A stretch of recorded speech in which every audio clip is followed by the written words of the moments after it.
Sir start பண்ணலாமா? வணக்கம் sir. அனைவருக்கும் வணக்கம். என்னுடைய பேர் கார்த்திக். நான் ஏபிபியோடைய தேசிய ஊடகக்குழு உறுப்பினராக இருக்கேன். மே மாதம் 29, 30, 31ஆம் தேதி ஒடிஷா மாநிலம் புவனேஸ்வர் நகரில் ஏபிபியோடைய தேசிய செயற்குழு கூட்டமானது நடந்தது. இந்த கூட்டத்தில் மொத்தம் 4 தீர்மானங்கள் நிறைவேற்றப்பட்டது. இந்த தீர்மானங்களை பற்றி விவாதிக்கிறதுக்காகவும் கரண்ட் எஜுகேஷன் சிச்சுவேஷன் பற்றி சொல்கிறதுக்காகவும் கரண்ட் கவர்மெண்ட்டுடைய பர்ஃபார்மன்ஸ் பற்றி சொல்கிறதுக்காகவும் தான் இந்த ப்ரெஸ் மீட். இந்த ப்ரெஸ் மீட்டை மாநில செயலாளர் பன்னீர்செல்வம் வழிநடத்து. பத்திரிகையாளர் நண்பர்கள் அனைவருக்கும் வித்யார்த்தி பரிஷத் சார்பாக என்னுடைய மாலை வணக்கம். அகில பாரதிய வித்யார்த்தி பரிஷத் கடந்த 1948 மாணவர்களுடைய மத்தியில் தேச புனர் நிர்மாண பணிகளையும் ஒரு தேசபக்தியும் ஒரு வருங்கால ஒரு தலைவனாகவும் உருவாக்கக்கூடிய மிகப்பெரிய ஒரு பணியினை செய்து வருகிறது. அது மட்டும் இல்லாமல் ஒரு கல்வித்துறையில் இருக்க ஒவ்வொரு பிரச்சனைகள் கையில் எடுத்து மாணவர்களுக்கு அவர்களுடைய உரிமைகளை மீட்டெடுக்கக்கூடியவும் மேலும் இந்த சமுதாயத்தில் பல்வேறு விதமான பிரச்சனைகளுக்கு குரல் கொடுக்கக்கூடிய ஒரு அமைப்பாகவும் இருந்து வருகிறது. அப்பேற்பட்ட எங்களுடைய இயக்கத்தின் அகில பாரதிய வித்யார்த்தி பரிஷத்தின் தேசிய செயற்குழு கூட்டம் ஒரு வருஷத்துக்கு 2 முறை நடைபெறும். அந்த வகையில் இந்த வருடம் மே மாதம் 29, 30, 31 ஆகிய 3 நாட்கள் ஒடிசா மாநிலத்தில் புவனேஸ்வர் நகரில் எங்களுடைய தேசிய செயற்குழு கூட்டம் நடைபெற்றது. இக்கூட்டத்தில் மே 28ஆம் தேதி வரவேற்பு நிகழ்ச்சிக்கு ஒடிசா மாநிலத்தின் முதலமைச்சர் அவர்கள் திரு மோகன் சரண் மாஜி அவர்கள் கலந்து கொண்டனர். மேலும் தமிழகத்திலிருந்து ஒரு 10 பிரதிநிதிகள் இந்த தேசிய செயற்குழு கூட்டத்தில் கலந்து கொண்டோம். இது மட்டும் இல்லாமல் நாடு முழுவதிலுமிருந்து 400க்கும் மேற்பட்ட வித்யார்த்தி பரிஷத்தின் பிரதிநிதிகள் இந்த செயற்குழு கூட்டத்தில் கலந்து கொண்டு பல்வேறு விதமான பாரத தேசத்தில் உள்ள கல்வித்துறையில் உள்ள பிரச்சனைகள் மற்றும் வரக்கூடிய காலத்தில் பாரத தேசத்தின் கல்வித்துறையில் எந்த அளவுக்கு வளர்ச்சி இருக்க வேண்டும், கல்வித்துறையில் உள்ள பிரச்சனைகளுக்கு எவ்வாறு குரல் கொடுக்க வேண்டும், தீர்வு காண வேண்டும் என பல்வேறு விஷயங்கள் இங்கு விவாதிக்கப்பட்டது. இது மட்டும் இல்லாமல் சமுதாயத்தில் பெண்கள் மற்றும் மாணவர்கள் இருக்கக்கூடிய பிரச்சனைகளையும் நாட்டு பிரச்சனைகளையும் இங்கு விவாதிக்கப்பட்டது. அதில் பல்வேறு 4 விதமான தீர்மானங்கள் நிறைவேற்றப்பட்டது. அது மட்டும் இல்லாமல் அகில பாரதிய வித்யார்த்தி பரிஷத்தின் ஒவ்வொரு கல்வியாண்டின் தொடக்கத்திலும் உறுப்பினர் சேர்க்கை நடைபெறும். கடந்த ஆண்டு 70 லட்சத்திற்கும் மேற்பட்ட உறுப்பினர் சேர்க்கை நடைபெற்று உலகத்திலேயே மிகப்பெரிய ஒரு மாணவர் அமைப்பாக அகில பாரதிய வித்யார்த்தி பரிஷத் இருந்து வருகிறது. அது மட்டும் இல்லாமல் அந்த உறுப்பினர் சேர்க்கை இந்த கல்வியாண்டில் 1 கோடி உறுப்பினர்களை சேர்த்து நாம் அகில பாரதிய வித்யார்த்தி பரிஷத் மீண்டும் உலகின் மிகப்பெரிய மாணவர் அமைப்பாக இருக்க வேண்டும் என்பதை மையமாக வைத்து 1 கோடி உறுப்பினர்களை சேர்க்க வேண்டும் என்று ஒரு இலக்கு நிர்ணயிக்கப்பட்டு இந்த தேசிய செயற்குழு கூட்டத்தில் முடிவு செய்யப்பட்டுள்ளது. இது மட்டுமில்லாமல் வித்யார்த்தி பரிஷத்தின் அடிப்படை கிளையான கல்லூரி வளாகங்கள் இப்போது 50,000க்கும் மேற்பட்ட கல்வி வளாகங்களில் வித்யார்த்தி பரிஷத்தின் வேலைகள் மிக சிறப்பாக நடைபெற்றுக் கொண்டிருக்கிறது. இந்த கல்வியாண்டில் 1 லட்சத்திற்கும் மேற்பட்ட கல்வி வளாகங்களில் அகில பாரதிய வித்யார்த்தி பரிஷத்தின் அடிப்படை கிளை சென்று மாணவர்களின் பிரச்சனைகளையும் அவர்களின் உரிமைகளையும் நிலைநாட்ட வேண்டும் என்று இங்கு முடிவெடுக்கப்பட்டுள்ளது. அதேபோல வந்தே மாதிரம் 150வது ஆண்டு நாடு முழுவதும் வந்தே மாதிரம் 150வது ஆண்டை மிக விமர்சையாக கொண்டாடப்பட்டு வருகிறது. அகில பாரதிய வித்யார்த்தி பரிஷத் அனைத்து கல்வி நிறுவனங்களிலும் வந்தே மாதிரம் பாடல் பாட வேண்டும், அது சம்பந்தமான பல்வேறு நிகழ்ச்சிகள் நடத்தப்பட வேண்டும் என்று அகில பாரதிய வித்யார்த்தி பரிஷத் சார்பில் வலியுறுத்தப்பட்டு பல்வேறு செயல்பாடுகள் நடைபெற்றுக் கொண்டிருக்கிறது. மாணவர்கள் மத்தியில இன்னைக்கு மாணவர்கள் மட்டும் சொல்ல வரல, இளைஞர்கள் மத்தியில இன்னைக்கு அலைபேசி பயன்படுத்துற நேரம் அதிகமாயிடுச்சு. ஸோ அது சம்பந்தமாக வித்யார்த்தி பரிஷத் ஏதேனும் சில இயக்கங்கள் ஏதாவது விஷயங்கள் முன்னெடுக்கணும்னு சொல்லிட்டு screen time to activity time அப்படின்னு நம்ம இந்த வருஷம் ஒரு விஷயம் எடுத்திருக்கோம்.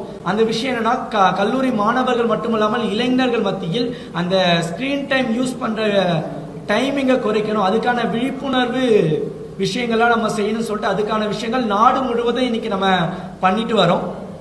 இந்த 4 விதமான தீர்மானங்கள் நிறைவேற்றப்பட்டது. அதில் முக்கியமாக சொல்லப்பட்டா இன்னைக்கு இந்தியாவிலே மிகப்பெரிய பேசுபொருளாக இருக்கிறது என்னன்னா, இன்னைக்கு நீட் எக்ஸாம் மற்றும் மத்திய அளவில் இந்தியா ஃபுல்லாக நடைபெற ஒரு நுழைவுத் தேர்வுகள்லாம் இன்னைக்கு பல்வேறு விதமான மோசடி பிரச்சனைகள், வினாத்தாள் கசிவு, அதுபோல பல பிரச்சனைகள் இன்னைக்கு இந்தியாவில் இருக்கு. முக்கியமாக பார்த்தீங்கன்னா மருத்துவ படிப்புக்கான நுழைவுத் தேர்வு யூஜி நீட் பேப்பர் இன்னைக்கு லீக் ஆயிருக்கு. இது அகில பாரதிய வித்யார்த்தி பரிஷத் மிக வன்மையாக கண்டிக்கிறது. இன்னைக்கு என்டிஏ வேலை ஒரு நீட் எக்ஸாமை ஒழுங்காக நடத்த முடியலன்னா எதற்கு அந்த அமைப்பு இருக்கு?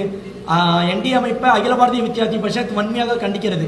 இது மட்டும் இல்லாமல் இன்னைக்கு மத்திய பல்கலைக்கழகங்களில் சேர்றதுக்கான நுழைவுத் தேர்வு QT யூஜி எக்ஸாம், அந்த எக்ஸாம் 4 மணி நேரம் 5 மணி நேரம் லேட்டாக நடக்குது. ஒரு நிர்வாகத்திறன் சரியாக செய்ய முடியாத நேஷனல் டெஸ்டிங் ஏஜென்சியை அகில பாரதிய வித்யார்த்தி பரிஷத் மிக வன்மையாக கண்டிக்கிறது. இது மட்டும் இல்லாமல் இன்னைக்கு நாடு முழுவதும் உள்ள பல்வேறு பல்கலைக்கழகங்கள் மற்றும் நம்மளுடைய நேஷனல் எஜுகேஷன் பாலிசி அதை இம்ப்ளிமெண்ட் பண்றதுல கிரவுண்ட் லெவல்ல போயிட்டு அதை இம்ப்ளிமெண்ட் பண்ணும். கிரவுண்ட் லெவலில் இருக்க எல்லா பிரச்சனைகளையும் அதுக்கேற்ற சாத்தியக்கூறுகள்லாம் நம்ம பார்த்து உடனடியாக அடிமட்ட லெவலில் இது உடனடியாக கொண்டு போயிட்டு நேஷனல் எஜுகேஷன் பாலிசி மட்டும் இல்லாமல் மற்ற எல்லா விஷயங்களையும் இங்கே அடிப்படை லெவலில் கொண்டு போயிட்டு கல்வி சீரமைப்பு கிரவுண்ட் லெவலில் வேணும்னு சொல்லிட்டு அகில பாரதிய வித்யார்த்தி பரிஷத் தீர்மானம் நிறைவேற்றப்பட்டுள்ளது. அது மட்டும் இல்லாமல் பாரத நாட்டில் இன்னைக்கு பெண்களுக்கு பாதுகாப்பு இல்லை.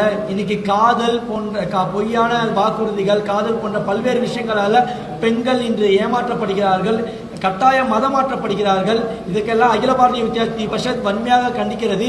இதுக்கேற்றது போல சட்டங்களை கடுமையாக்க வேண்டும். இந்த குற்றங்களை செய்யக்கூடிய மனிதர்களை ஜாமீனில் வெளிவர முடியாத அளவுக்கு மிக கடுமையாக சட்டங்கள் இயற்றப்பட வேண்டும் என்பது அகில பாரதிய வித்யார்த்தி பரிஷத்தின் கோரிக்கை. இந்த தீர்மானமும் நிறைவேற்றப்பட்டுள்ளது. இன்னைக்கு நாடு முழுவதும் உலகம் முழுவதும் போர் பதற்ற நிலை இருக்கு. இந்த விஷயத்துல பெட்ரோல் விலை மற்றும் பல்வேறு விஷயங்கள் இன்னைக்கு நாட்டில் மாறி இருக்கு. இந்த விஷயத்துக்கு உடனடியாக போர்க்கால அடிப்படையில் மத்திய அரசு பல்வேறு விஷயங்களை மேற்கொண்டு பொதுமக்களும் மாணவர்களும் பாதிப்பு இல்லாத அளவுக்கு நடவடிக்கை எடுக்கப்பட வேண்டும் என்பது அகில பாரதிய வித்யார்த்தி பரிஷத்தின் கோரிக்கை. அடுத்ததாக கடந்த மாதம் அகில பாரதிய வித்யார்த்தி பரிஷத் தமிழ்நாடு மாநில குழு சார்பாக ஒரு 7 பிரதிநிதிகள் கொண்ட ஒரு குழு மாண்புமிகு தமிழக முதலமைச்சர் அவர்களை சந்தித்து கல்வித்துறையில் தற்போதுள்ள பல்வேறு விதமான பிரச்சனைகளையும், அது பிரச்சனைகள் மட்டும் தற்போது மாற்றப்பட வேண்டிய விஷயங்களையும், மாணவர்கள் உரிமைகளுக்காகவும் பல்வேறு விஷயங்களை நாங்கள் ஒரு முதல்வர் அவர்களிடம் ஒரு அறிக்கையை அளித்திருந்தோம். அந்த அறிக்கையில் கொடுக்கப்பட்ட பல்வேறு விஷயங்கள் மாண்புமிகு முதலமைச்சர் அவர்கள் உடனடியாக நடவடிக்கை எடுப்பதாக கூறியிருந்தார். அந்த விஷயத்துல இன்னைக்கு பிஎம்சி ஸ்கீம்லாம் நம்ம கலந்து ஆலோசித்து முடிவெடுக்கப்படும் சொல்லியிருந்தாங்க. இன்னைக்கு பல்கலைக்கழகங்களில் பேராசிரியர்கள் மற்றும் துணைவேந்தர்கள் நியமனம் சம்பந்தமான பல்வேறு குறைபாடுகள், பிரச்சனைகள் உள்ளது. அந்த விஷயமாக உடனடியாக நடவடிக்கை எடுப்பதாக மாண்புமிகு முதலமைச்சர் அவர்கள் வாக்குறுதி கொடுத்திருந்தார். அதனை முன்னிட்டு இன்னைக்கு தமிழக உயர்கல்வித்துறை அமைச்சர் கூட இன்னைக்கு சொல்லியிருந்தாரு, திமுக அரசு கடைபிடித்து வந்த அதே பிரச்சனைகளையும் அதே நிலைப்பாட்டையும் தற்போதுள்ள அரசு பின்பற்ற வேண்டிய அவசியம் இல்லை என்று, மேலும் கல்வித்துறையில் பேராசிரியர்கள் பற்றாக்குறை மற்றும் பல்வேறு விதமான பிரச்சனைகளுக்கும் உடனடியாக தீர்வு தருவதாக கூறியிருந்தார். இன்னைக்கு துணைவேந்தர் சம்பந்தமான பிரச்சனைகளுக்கு உடனடியாக தீர்வு தர வேண்டும் என்று அகில பாரதிய வித்யார்த்தி பரிஷத் கூறுகிறது. இன்னைக்கு கல்வி நிலையங்களில் துணைவேந்தர் இல்லாததுனால பல்வேறு விதமான ஊழல்கள், குற்றச்சாட்டுகள், அட்மிஷன் முதற்கொண்டு அங்க பல்வேறு ஊழல்கள் நடைபெறுகிறது. இது அகில பாரதிய வித்யார்த்தி பரிஷத் வன்மையாக கண்டிக்கிறது. இன்னைக்கு தமிழக அமைச்சரவையில் இருக்க மினிஸ்டர்ஸ்லாம் இன்னைக்கு தமிழக அமைச்சருடைய வேலையை பார்க்கறத விட்டுட்டு ஜனநாயக படம் எப்படி ரிலீஸ் பண்றது, ஜனநாயக படம் என்ன பண்றதுன்னு சொல்லிட்டு அதை பத்தி பேட்டி கொடுக்குறாங்க. இதுக்காகவா தமிழக அரசாங்கத்திலிருந்து அவங்க சம்பளம் வாங்குறாங்க? இது மட்டும் இல்லாம இன்னைக்கு தமிழக அமைச்சர் அவர்கள் எல்லாரும் இன்னைக்கு ரீல்ஸ் போடுறத மையமா வச்சுட்டு வேலை செஞ்சுட்டு இருக்காங்க. இன்னைக்கு கல்வித்துறையில பல்வேறு விதமான பிரச்சனைகள் இருக்கு. கல்வித்துறையில பல்வேறு மாவட்டங்கள்ல ஆசிரியர்கள் பற்றாக்குறை இருக்கு. ஆசிரியர்களுக்கு பல்வேறு பிரச்சனைகள் இருக்கு. பள்ளி கல்வி வளாகங்கள்ல இன்னைக்கு அடிப்படை கட்டமைப்பு இல்லை. இதை பத்தி பேசாத அமைச்சர்கள் இன்னைக்கு ரீல்ஸ் எடுக்கிறத பத்தியும் தங்களுடைய இன்னொரு கட்சி பணிக்கும் தேர்தல் பரப்புரையில இருக்க மாதிரி இன்னைக்கு பேட்டி கொடுத்துட்டு இருக்காங்க. இதனை அகில பாரதிய வித்யார்த்தி பரிஷத் கண்டிக்கிறது. அகில பாரதிய வித்யார்த்தி பரிஷத் என்னைக்கு எந்த அரசியல் சார்ந்த இயக்கம் இல்ல. அகில பாரதிய வித்யார்த்தி பரிஷத் என்னைக்கும் மாணவர்கள் பிரச்சனைக்காக குரல் கொடுக்கிற ஒரு இயக்கம். அந்த வகையில் தான் மதிப்பிற்குரிய முதலமைச்சர் அவர்கள் கல்வித்துறையில பல்வேறு விஷயங்களை நாங்களும் அகில பாரதிய வித்யார்த்தி பரிஷத் வரவேற்று இருக்கோம். ஆனா அதில் பிரச்சனைகள் வரும்போது அதை எதிர்க்கவும் செய்வோம். அதுதான் அகில பாரதிய வித்யார்த்தி பரிஷத்துடைய ஒரு ஸ்டாண்டர்ட். இன்னைக்கு மதிப்பிற்குரிய ஆதவ அர்ஜுனா அவர்கள் என்ன சொல்றாருங்க, இன்னைக்கு இளைஞர்கள் ஆட்சி வரதுக்கு முன்னாடியே ஒரு பிரச்சனை நடக்கும் போது இளைஞர்களை ஒன்று சேருங்கள், பங்களாதேஷ்ல நடந்த மாதிரி ஒரு இளைஞர்களை தப்பா வழிநடத்த பார்த்தாங்க. அதுக்கப்புறம் அது காவல்துறையினர்கள் பேசி அந்த ட்விட்டர் டெலீட் பண்ணாரு. இன்னைக்கு காவல்துறையும் தவறா வழி நடத்துறாங்க. இதனால வரக்கூடிய காலத்துல ஆதவ அர்ஜுனா போன்ற அமைச்சர்கள் செய்யக்கூடிய விஷயங்கள் தமிழ்நாட்டை எங்க வேணாலும் ஒரு தவறான பாதையில் அழைத்து செல்வதற்கான வாய்ப்புகள் இருக்கு. அகில பாரதிய வித்யார்த்தி பரிஷத் இதை வன்மையாக கண்டிக்கிறது. ஒரு அமைச்சருடைய செயல்பாடுகளை தவிர்த்து நீங்க இன்னும் குதிரை பேரம் பேசிக்கிட்டோ இன்னைக்கு இன்னும் தேர்தல் பரப்புரையும் செய்யற மாதிரி செஞ்சுட்டீங்கன்னா இன்னைக்கு தமிழ்நாட்டில் நாளுக்கு நாள் சட்ட ஒழுங்கு மிக சீர்கேடாயிட்டு இருக்கு. இன்னைக்கு யூஜி அட்மிஷன் கல்லூரிகள்ல ஸ்டார்ட் பண்ணிட்டாங்க. கல்லூரி வளாகத்தில் இப்பவே அட்மிஷன் ஸ்டார்ட் பண்ணக்குள்ளே ஊழல் அதிகமாயிடுச்சு. இன்னைக்கு 180 ரூபாய் ஒரு குறிப்பிட்ட அமௌண்ட் 180க்கும் கம்மியா வாங்க வேண்டிய பிடி அமௌண்ட் 1500 2000 ரூபாய்க்கு மேல இன்னைக்கு ஒவ்வொரு காலேஜும் வாங்கிட்டு இருக்காங்க. இது ஒவ்வொரு காலேஜுக்கு அதிகமா வாங்கிட்டு இருக்காங்க. இதை பத்தி கேட்கல. நாங்க வந்தோடனே தமிழக வெற்றி கழகம் ஆட்சியில ஊழலை ஒழிப்போம் சொன்ன நீங்க கல்வித்துறையில எவ்வளவு ஊழல்கள் இருக்கு இன்னைக்கு உங்க கண்ணு முன்னாடியே இன்னைக்கு சர்க்குலர்ல அபிஷியலா சொல்லியிருக்காங்க. பிடிஎஃப் ஃபண்டு 2000 ரூபாய் வாங்குற ஒரு காலேஜ் 1500 ரூபாய் வாங்க. ஏன் இது தமிழ்நாடு ஃபுல்லா ஒரே ஸ்டாண்டர்ட்ல நீங்க கொண்டு வரல? இன்னும் பல பல்கலைக்கழகங்கள்ல இன்னும் யூஜி ரிசல்ட் விடல. இன்னைக்கு அம்பேத்கர் இப்ப லா காலேஜ் அம்பேத்கர் லா யூனிவர்சிட்டியில இப்ப அட்மிஷன் விட போறாங்க. ஒவ்வொரு யூனிவர்சிட்டி வேற வேற டைம்ல ரிசல்ட் விட்டா இன்னைக்கு ஸ்டூடெண்ட்ஸ் தான் இதனால பாதிக்கிறாங்க. அதுக்கு அடுத்தது இன்னைக்கு தமிழக வெற்றி கழகத்தோட ஆட்சியில தூய ஆட்சி, நாங்க ஊழல் செய்யலாத ஒரு ஆட்சி, நாங்க ஜனநாயகத்தை அம்பேத்கரை பின்பற்றிட்டு வந்தோம்னு சொல்ற நீங்க ஏன் இன்னைக்கு ஜனநாயக உரிமை இன்னைக்கு உங்க ஆட்சியில இல்ல? டிஎம்கேட 2.0 ஆட்சியா தான் தமிழக வெற்றி கழகத்தின் ஆட்சி இன்னைக்கு இருந்துட்டு வருது. இதுக்கு ஒரு உதாரணம் என்னன்னா, திமுகவோட ஆட்சியில தான் பத்திரிகையாளர்களுக்கு அவங்களுடைய உரிமையை பயன்படுத்துறதுக்கு அதிகாரங்கள் எல்லாம் உரிமைகள் இல்லாத மாதிரி இருந்தது. பத்திரிகையாளர்கள் தங்களுடைய விமர்சனங்களை வைக்கும் போது, முதலமைச்சரை விமர்சிக்கும் போது, அமைச்சரை விமர்சிக்கும் போது அவங்க எல்லாம் கைது செய்யப்பட்டாங்க. மதிப்பிற்குரிய சவுக்கு சங்கர் அவர்கள் பிரபல பத்திரிகையாளர் அவர்கள் திமுக ஆட்சியில கைது செய்யப்பட்டாங்க. அவங்க வீட்டுல மனித கழிவுகள் கொட்டப்பட்டது. இது திமுக ஆட்சியில. ஆனா இன்னைக்கு தமிழக வெற்றி கழகத்தோட ஆட்சியில பிரபல யூடியூபர் மாரிதாஸ் அவர்கள் இன்னைக்கு கைது செஞ்சிருக்காங்க. ஒரு ஆட்சியில் உள்ள ஒரு மிக ஒரு நல்ல ஒரு ஆட்சிக்கு தேவை சிறந்த விமர்சனங்கள். அதுதான் ஜனநாயக உரிமை. அந்த ஜனநாயக உரிமையை தர முடியாத இந்த தமிழக வெற்றி கழகத்தின் ஆட்சியில எப்படி ஒரு தூய ஆட்சி கொண்டு வருவீங்க நீங்க? இன்னைக்கு இந்த பத்திரிகையாளர்களுக்கு அவங்களுடைய உரிமையை பேச முடியல. இதுதான் உங்களுடைய தூய ஆட்சியா? இதுதான் நாங்க ஒரு புதிய தமிழகத்தை உருவாக்கணும்னு பல ரீல்ஸ போட்ட நீங்க, இதுதான் உங்க ஆட்சியோட லட்சணமா இருக்கா? தமிழகத்தில் இருக்க பிரச்சனையை உங்களுக்கு பேச முடியல நீங்க. ஆனா அதை விட்டுட்டு திமுக என்னென்ன விஷயங்களை பின்பற்றிட்டு வந்தாங்களோ அந்த எல்லா விஷயத்தையும் காப்பி பேஸ்ட் பண்ணிட்டு வர நீங்க. உண்மையா சொல்லணும்னா இது தூய ஆட்சிலாம் இல்ல, தமிழக வெற்றி கழகத்தின் ஆட்சி, திமுக 2.0 ஆட்சி தான் இன்னைக்கு நடைபெற்று கொண்டு இருக்கிறது. இன்னைக்கு அவருடைய கைது, பிரபல யூடியூபர் மாரிதாஸ் அவர்களுடைய கைது அகில பாரதிய வித்யார்த்தி பரிஷத் வன்மையாக கண்டிக்கிறது.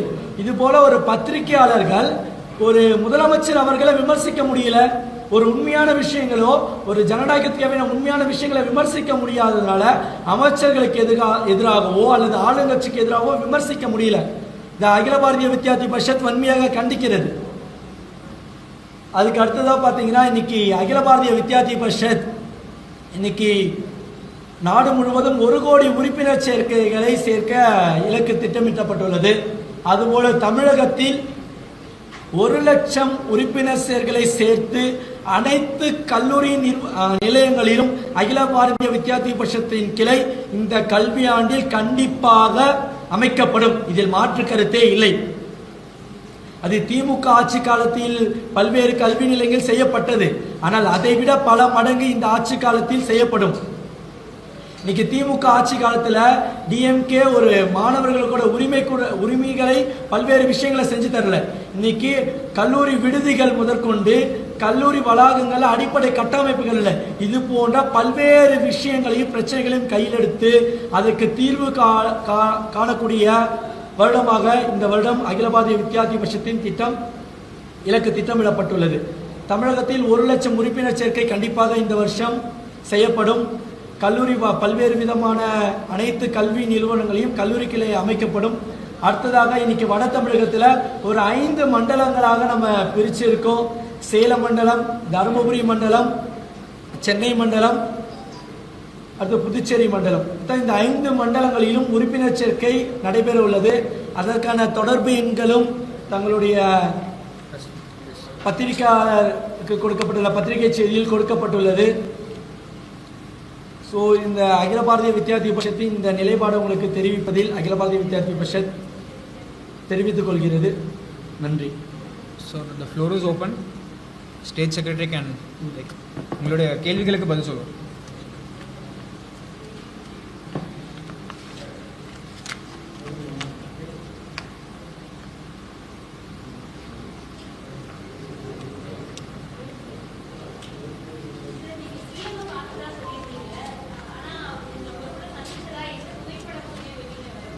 ஒரு நிமிஷம். நீங்க வேணா தமிழ்நாடு அரசு சார்பா அகில பாரதிய வித்யார்த்தி பரிஷத் உங்களை சந்திக்கலன்னு சொல்லிட்டு ஒரு பிரஸ் ரிலீஸ் தைரியம் தான் அப்படின்னு சொல்லுங்க. முதலமைச்சர் சார்பில் அகில பாரதிய வித்யார்த்தி பரிஷத் பிரதிநிதிகள் கூட சந்திச்சது. நாங்களும் போட்டோ கேட்கல, அவங்களும் அதை பத்தி வெளியில விடலை. வேணும்னா தமிழ்நாடு அரசு ஏபிபி பிரதிநிதிகள் கூட உங்களை சந்திக்கலன்னு தைரியம் இருந்தா பத்திரிகை செய்தி வெளியிட சொல்லுங்க.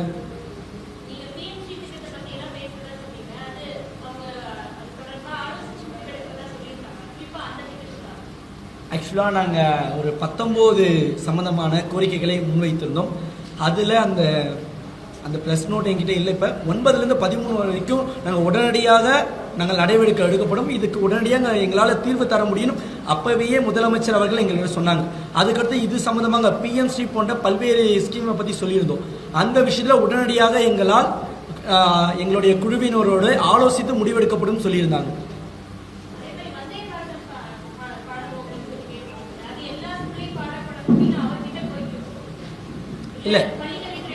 இல்லை ஒன்றும் நீங்கள் தெளிவாக புரிஞ்சுக்கணும். இதை நாங்கள் முதலமைச்சர் அவர்களிட்ட சொல்லலை.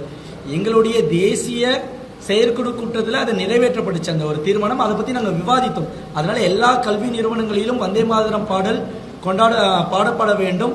அதுக்கு அடுத்ததாக நாடு முழுவதும் இதற்கான நிகழ்ச்சிகள் நடத்தப்பட வேண்டும் என்பதுதான் எங்களுடைய ஸ்டாண்டர்ட்.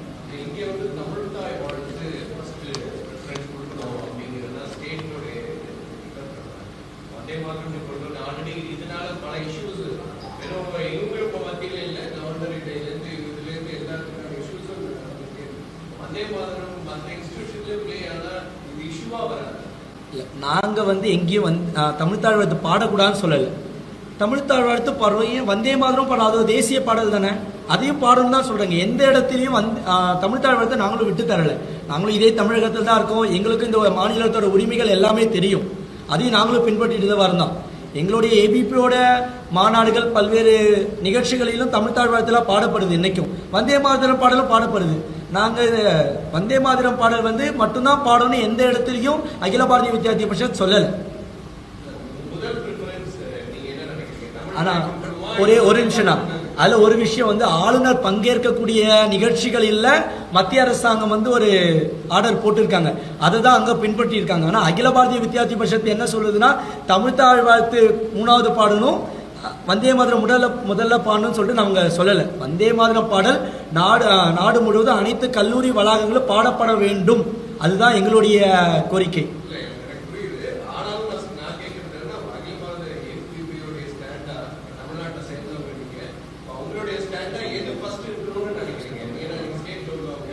கண்டிப்பா நான் மறுபடியும் உங்ககிட்ட சொன்ன அதே பதில் தான் சொல்றேன்.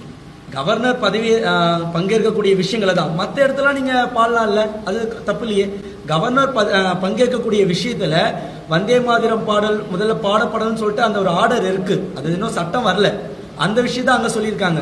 நாங்க எங்கேயும் அந்த மாதிரி சொல்லல. நீங்க மற்ற நிகழ்ச்சிகள், இப்ப மாநில நிகழ்ச்சிகள்லாம் நீங்க தமிழ்தாழ் வாழ்த்து பாடுங்க, அதுக்கப்புறம் வந்தே மாதிரம் பாடல் பாடுங்க, அதுல எங்களுக்கு எந்த ஒரு ஆட்சேபனையும் இல்லை. ஆனா வந்தே மாதிரம் பாடல்கள் அனைத்து அரசு நிகழ்ச்சிகள் மற்றும் கல்லூரி வளாகங்கள்ல பாடப்பட வேண்டும். அதுதான் எங்களுடைய ஸ்டாண்டர்ட்.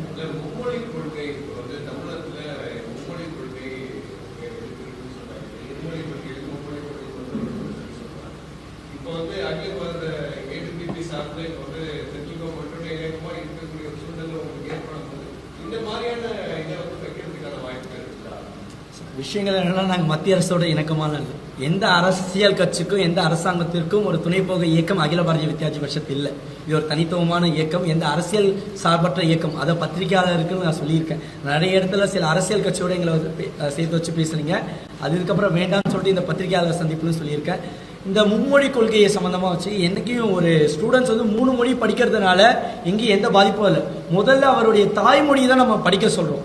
கண்டிப்பா இந்த மொழியை தான் படிக்கணும்னு சொல்லிட்டு அந்த நேஷனல் எஜுகேஷன் பாலிசியில இல்லை, அது மும்மொழி கொள்கை இல்லை.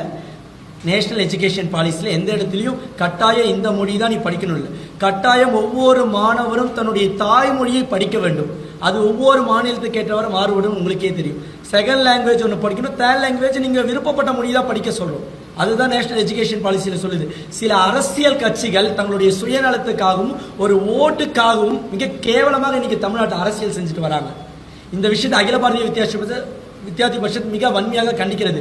பல பிரஸ் மீட்ல பல விஷயங்கள்ல 2020 முத நேஷனல் எஜுகேஷன் பாலிசி வரும்போதுல இருந்தே வித்யார்த்தி பரிஷத் தான் சொல்லிட்டு இருக்கு.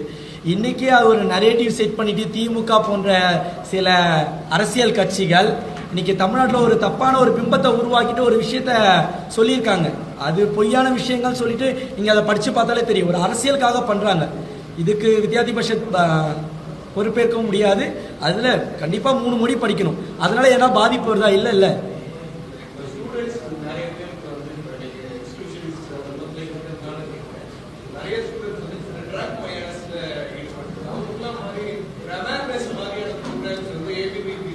கண்டிப்பா நல்ல கொஸ்டின் தான்.